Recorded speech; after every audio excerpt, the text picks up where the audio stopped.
departure instructions. Because we understand that godliness is profitable unto all things, having the promise of the life which now is and of the one which is to come. The problem with the church is that we are focused on the life which now is and are totally abandoning the one which is to come. Are you still with me? So I'm not a conventional preacher, really. I'm not. I'm chasing different things. Many of the things that shocks people and attract people don't make any meaning to me at all. So it's not wrong, but let's just get a balance. Is that okay? All right. Back to scripture in 1 Thessalonians chapter 4. It will seem to me, this is my reading, it will seem to me that perhaps they had just lost someone in the church at Thessalonica.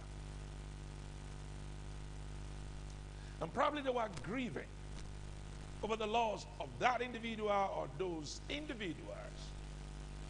And Paul wrote what he did in chapter 4 as a way of consoling them. Either it was immediate or families who have lost loved ones were mourning and were grieving. So what's going to be their lot? What's their portion?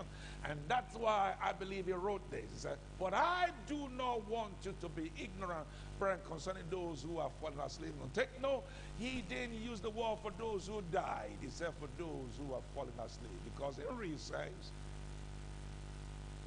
Christians don't die.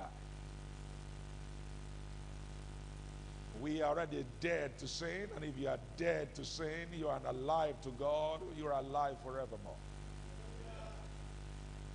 So he was careful in the selection of words concerning those who sleep. I don't want you to be ignorant. So it's possible to be in the church and be ignorant.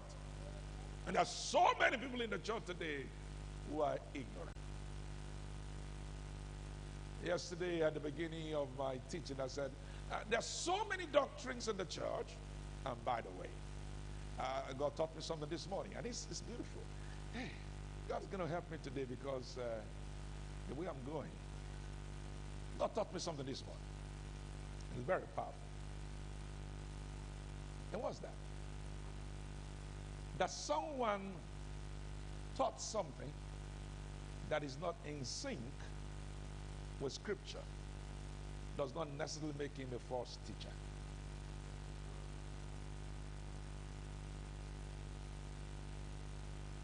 I got that this morning, sir.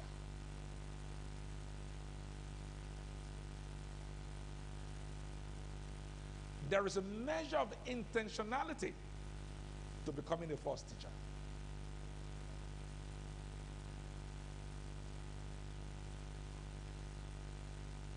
So a teacher can be in error without being a false teacher.